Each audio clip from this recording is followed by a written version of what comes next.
Hello and welcome. My name is Jonathan Roll, and I will be discussing with you today the rise of drone use in agriculture.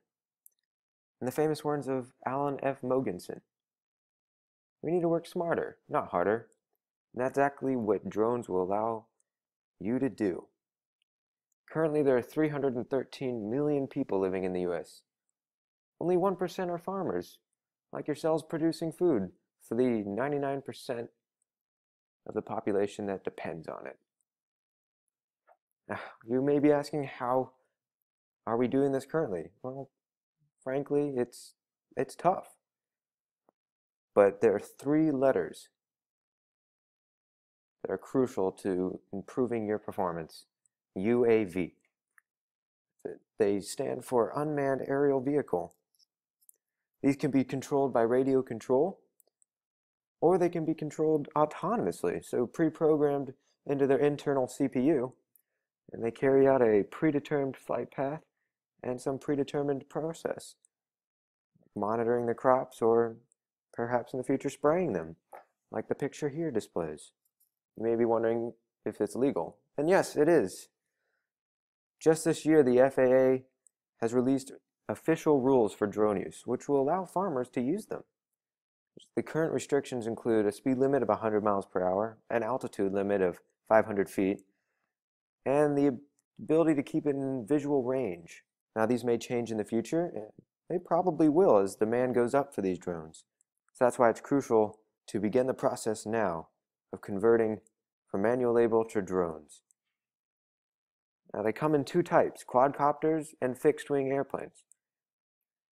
Quadcopters, like the one from 3D Robotics, the IRIS Plus, lack in speed, but gain mobility and the ability to hover and weave through crops. Fixed-wing airplanes, like the one from Precision Hawk, can reach higher altitudes and more speed to allow for faster scanning. They are also user-friendly, so they both share the same pro of being low in cost. They average about $1,000 or less, which compared to other farm equipment is very cheap.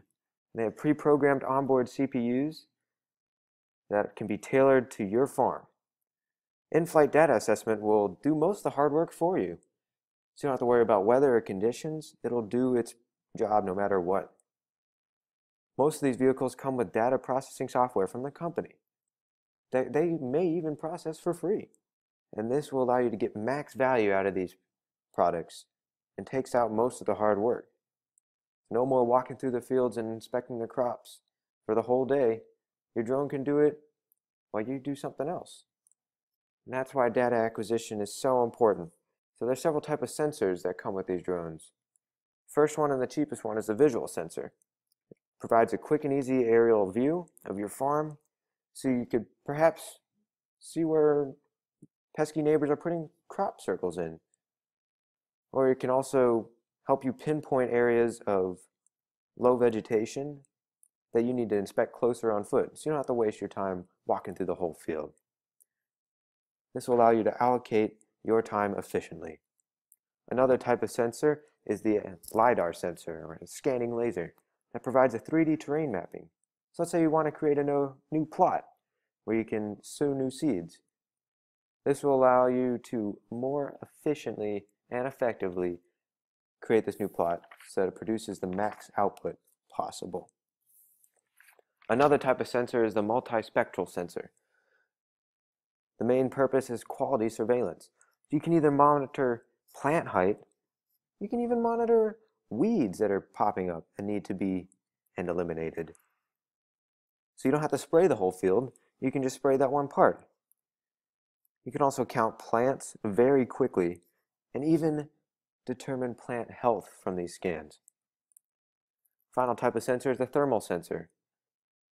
This one will help with security, so you can easily spot predators like animals or people sneaking onto your land to take a few for themselves without asking. And it can also help you efficiently plan irrigation, because it allows you to see where water is needed most, which will save you water in the long run and reduce the cost. Another way you can reduce crops is decreasing the use of fertilizers and pesticides. Pesticide can be decreased by 40%. Fertilizer use can be decreased by 50%. You can also increase the speed of insurance claims. So let's say there's a natural disaster. And usually these claims take a long time, unless you want to pay the hefty sum of having someone fly over your land to see exactly what's going on. Now you can do that yourself with your very own drone. Now the main goal here is to have inputs be less than outputs. According to the USDA, and I'm sure you know, being a farmer, you need to put more into the farm than you get out a lot of times. And this trend is increasing. Drones are here to reverse this trend. Smarter farms are your only hope to increasing your cash receipts. So what can you do? Your investment will lead to immediate results, increase yield and decrease crops. But it will also lead to research that these companies will perform on their own drones to in the future produce cheaper, better, smarter drones that you can then acquire. Plus, they can also be developing drones for developing nations so that they can feed their own population more efficiently. So you can change the world. Thank you.